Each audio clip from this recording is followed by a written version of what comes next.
But I just think it's funny that... So what do forces do is the name of section 4, and the fundamental question we need to be focusing on here is how does an object move when whatever force it is being exerted on that object. So the first thing we did was stack up the rubber bands.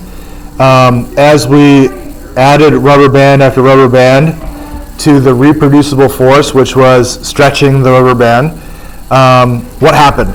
And of course, as we added rubber band after rubber band and then tried to stretch the rubber band, it became more and more difficult. This is the same concept as some of the weight machines that you have, like maybe in the gym, in the weight room, or in a gym at like, what's the name of the gym that we have here? Thank you, Dauntless. Like the Bowflex. These machines that use the rubber bands, basically, it's exactly what they are. You add more and more, and it becomes more and more resistance. So notice what they have listed here in the picture. We have a force that's being applied as we stretch the rubber band, but now we have 2 rubber bands, so that force becomes doubled. We put a 3rd rubber band on there, and the original force becomes tripled. Okay, 4th rubber band, the original force becomes quadrupled, so we'd have 4F. So as long as we're pulling with a constant force, that's what's going on. Okay, it's a reproducible force that's being messed with here. So now we have this second idea here, which was just like if we pulled the cart with a rubber band and we're trying to keep the rubber band the same length. In this problem, we just have a block that we're pulling across some sort of surface. The block is a 1 kilogram block that's being pulled with a constant force, but it is a rubber band that we're trying to maintain a constant stretch on. We're making a pulling motion. What has to happen in order to keep the rubber band at the constant stretch is that we have to have some sort of acceleration going on, which means we have to pull faster and faster and faster. So that's what the motion diagram looks like. Okay, so the velocity increases as it goes. It's trying to catch up to the rubber band. It's trying to decrease that force that's being applied because the rubber band wants to go back to its normal state. So it's trying to release that force, and that's why it's speeding up. So you have to speed up in order to maintain that stretch that's on the rubber band. Notice the frictionless surface that's sitting right here. Okay. Now, if we pull across a smooth table, that is just like the frictionless surface. It's not as good as the frictionless surface, but it's pretty close. Okay? So if I pull an object with a constant force, it's going to move with a constant acceleration.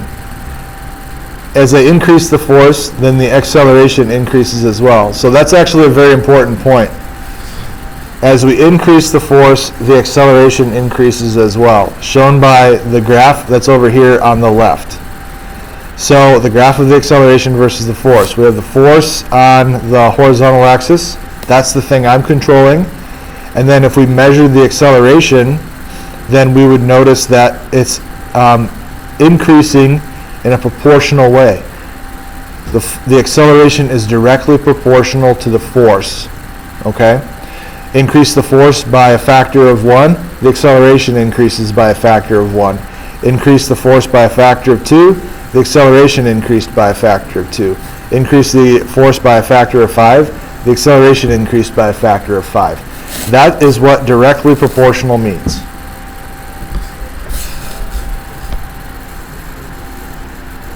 Oops. Things I don't want to do. All right, so we're back to normal. Now, the graph of the acceleration versus the number of blocks. So now I'm over on this one. The number of blocks. So I'm adding blocks, which means basically I'm adding what? I'm adding mass.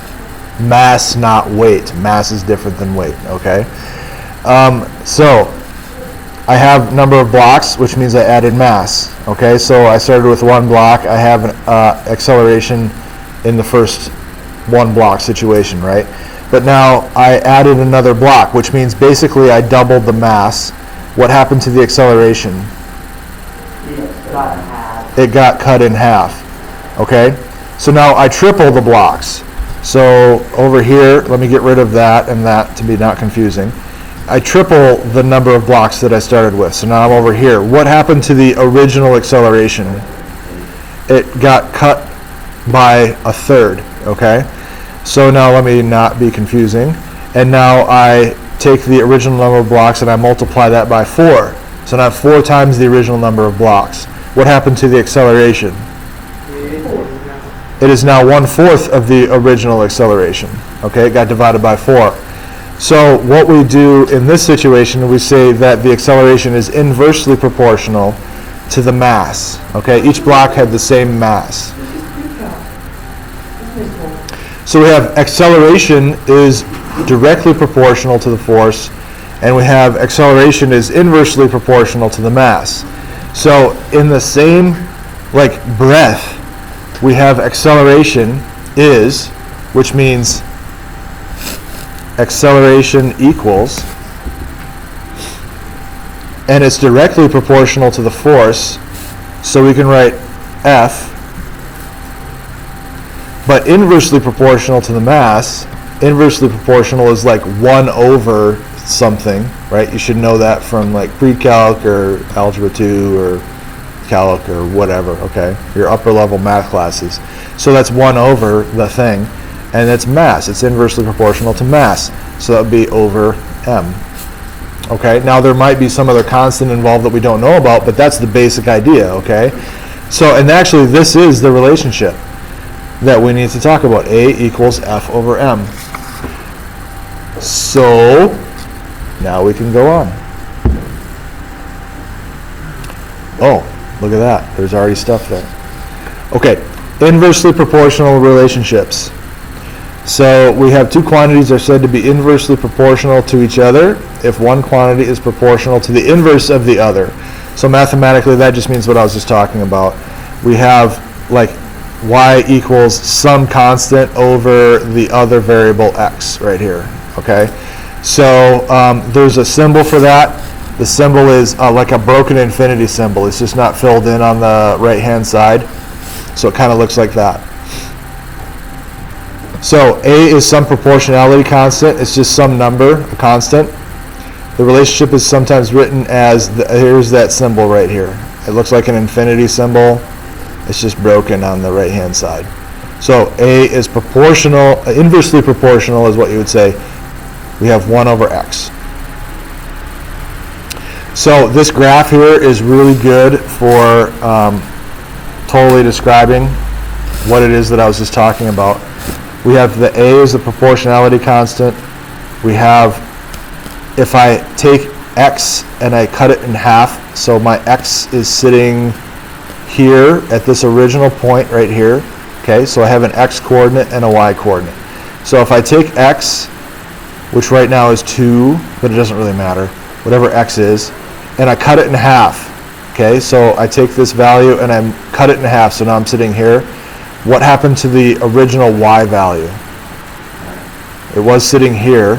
The original y value gets doubled. It goes up here, okay? Gets doubled. So I take x and I cut it in half, the y value gets doubled. If I take x, so let me erase these. So the relationship is true the other way also. If I take x, which originally is here, and I double it, so now I'm over here, okay, the numbers really don't matter. What happened to the y value? Well, the y value was originally at this level, now it's down here at this level. What happened to the original y value?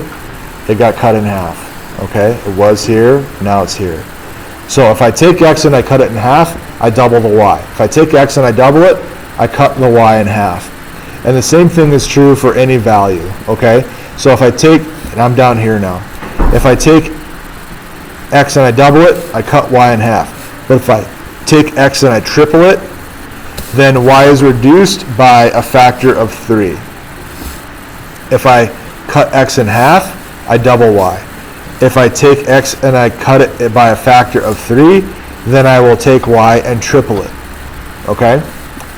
That relationship works for every number of factoring that I can think of, okay? The limits, if we look at the graph, as x gets very large, y approaches 0. So if let me erase these so I'm not confusing. As x gets very big in this direction, what is happening to the y? The y is getting very small. Yep. As x gets very small in this direction, what is happening to the y? The y is getting very big. Okay? That's what is meant by limits. As x gets very large, y approaches 0. As x gets very small, y gets very large. Okay? So those are relationships when we have an inversely proportional situation. Very important relationship there. So you're already familiar with this idea. It's harder to get your car rolling by pushing it than to get your bicycle rolling by pushing it. That's related to the mass, okay? It's harder to stop a loaded grocery cart than it is to stop an empty grocery cart.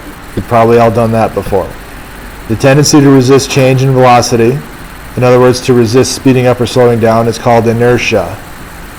That's a good vocab word there. More massive objects have more inertia. So the heavier something is, once you get it moving, the harder it is to get it to stop. Also, the harder it is to get it moving. Okay.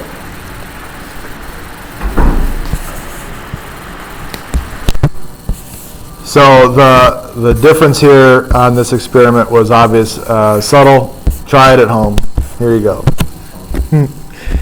So, oh boy. Oh, I gotta erase all that. Don't look. Quick. I looked at the answer. I know the answer is cool. No, you don't. You know nothing. How come like these numbers? I don't know. I must have accidentally used last year's or something when I made this year's. Okay. So when the rubber band is stretched to pull on a 1 kilogram block with a constant force, the acceleration of the block is measured to be 3 meters per second. When a block with an unknown mass is pulled by the same rubber band using the same force, its acceleration is 5 meters per second. What is the mass of the unknown block? What do we do? Well, we know that the mass is inversely proportional, right?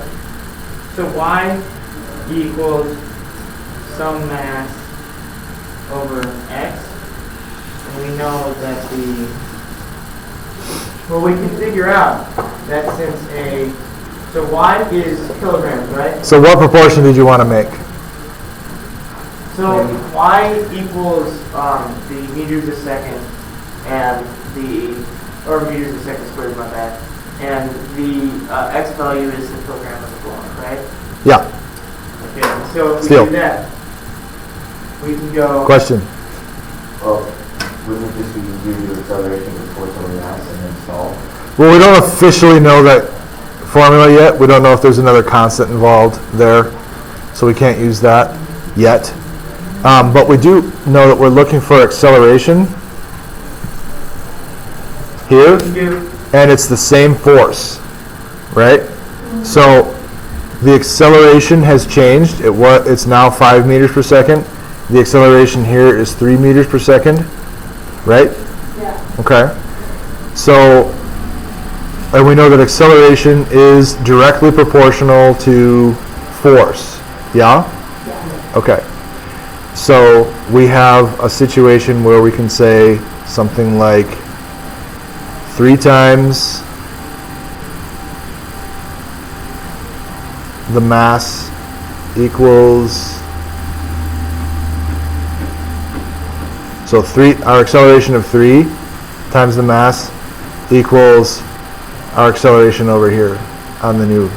That's confusing. That's confusing? Okay. Here's skill. So our first acceleration on the block was 3, Yeah. and it was a 1 kilogram block. So it'd be 3 over 1. Okay. Our new acceleration is 5, And we don't know and we don't know the mass of this block. yeah, but the force. So now if I cross multiply, 3x equals 5 times 1, which is 5. Yeah, so proportion. Okay, so now I can solve, and I have x equals 5/3. But what is this x? So, That's the mass. Yes, 0.6. Right? 5/3 is 0.6? No, Yeah. that's 2, 5/3, 1 to 0.83.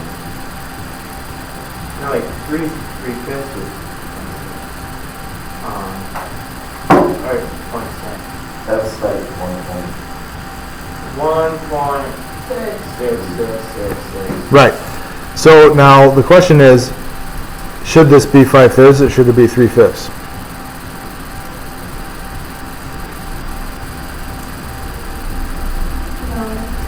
Should the mass of the block have gone up or down? It should Yeah. have gone Okay. So do I have this flipped? Yes. Okay, so it should be the other way around, 3/5, so it should be 0.6 kilograms? So how did you put it? Like, what did you do? We use